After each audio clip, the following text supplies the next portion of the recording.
Are you leading a double life? And I'm not talking about a spy's life. Here's a topic that has been dominating the high-profile celebrity arenas, especially for the past decade. Celebrities aren't the only ones living with this secret, though. It's people among ourselves, our friends and our family and our associates. They're living undercover too. So I want you to take some notes today and hit that like button, and let's uncover this secret about the people we see on TV and even the people in our space. Welcome to my channel where I get amazing men like you, big wins at home and in the workplace using communication tips, tricks, and hacks.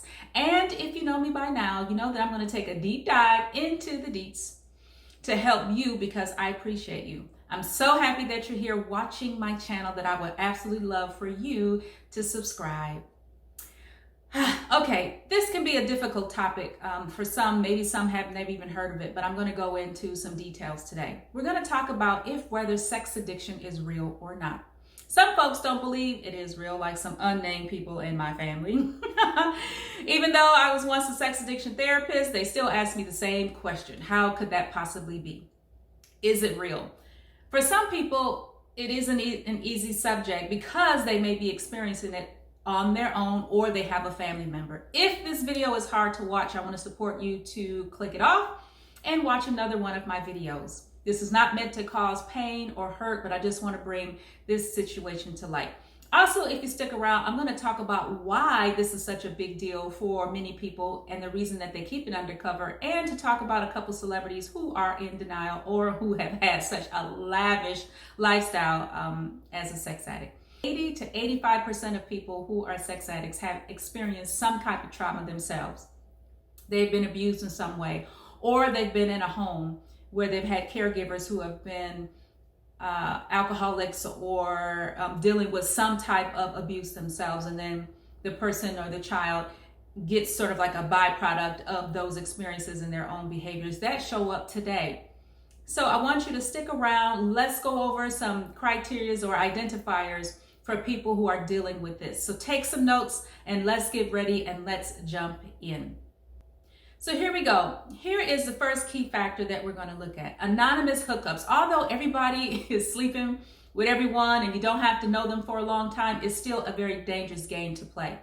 You don't know who that person is. You don't know what they're capable of. And when you hardly know someone, you're stepping into a situation where you can lose your power. If you're not using a condom, or even being with someone who isn't mentally stable, which you can't always see in the beginning, it can hurt you. They could be stalkers, killers, or even someone looking to destroy your reputation. So be careful, please. Be careful with who you enter and who you let enter into your life.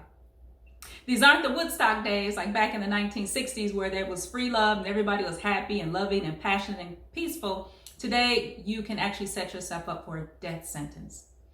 Factor number 2, you are losing money. Money that you're supposed to be spending on food, your retirement, your kids, bills is going out the window because you're online on these porn sites, or you're playing some type of games or having some other experiences that's taking your money away.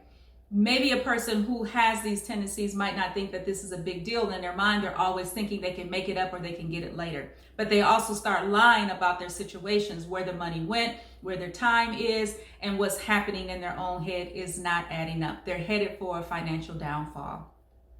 The third factor is long hours on porn sites. Like social media, many of us are online scrolling through, seeing what everybody else is up to. Well, the same thing happens when you're online. Pornography can pull you in. Time is already like literally speeding up. When you're online, you can double that fact. Many people aren't aware of that. The longer you're online, it's considered an addiction because it's not hard to get off. You make excuses. You might even plan when is a good time to get online. Your wife, your partner, your boo might leave at 4 o'clock for work. You know for sure in your mind, yep, 4 o'clock it's on. I could be on for 8 hours. Factor number 4, maybe that person who is struggling with a sex addiction has stopped having sex with their partners or their wives. This is a very common thing that happens. And the partner can start to feel like they're rejected or unloved or unwanted. And maybe they will go on Netflix and chill with someone else. So be conscious of your surroundings and who you're with. Watch when you're with family and friends. See and listen what's happening in people's lives. Maybe you're experiencing this.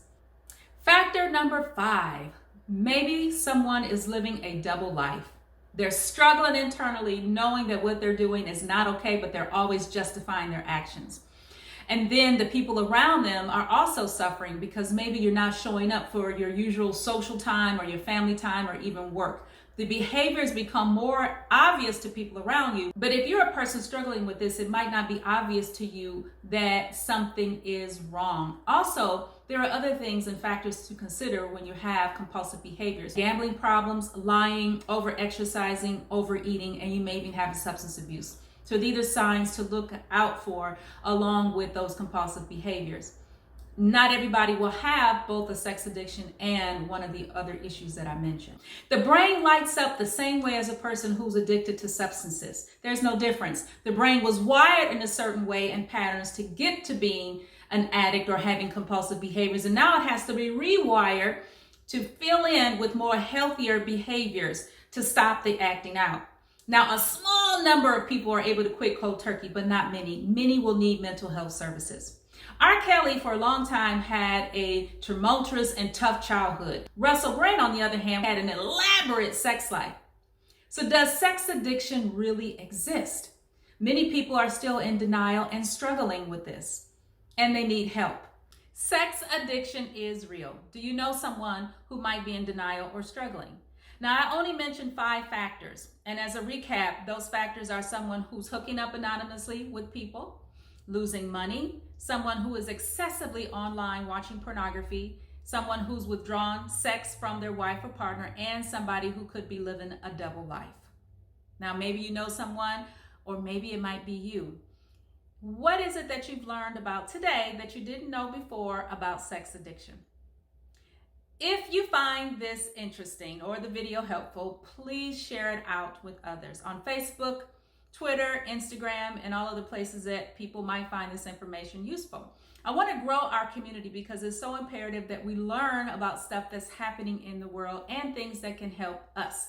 I want to help you build success at home and in the workplace. Thank you so much for watching this video. There's one thing I'd like for you to do, and that is to hit the subscribe button, and if you like, to like the video and share it out.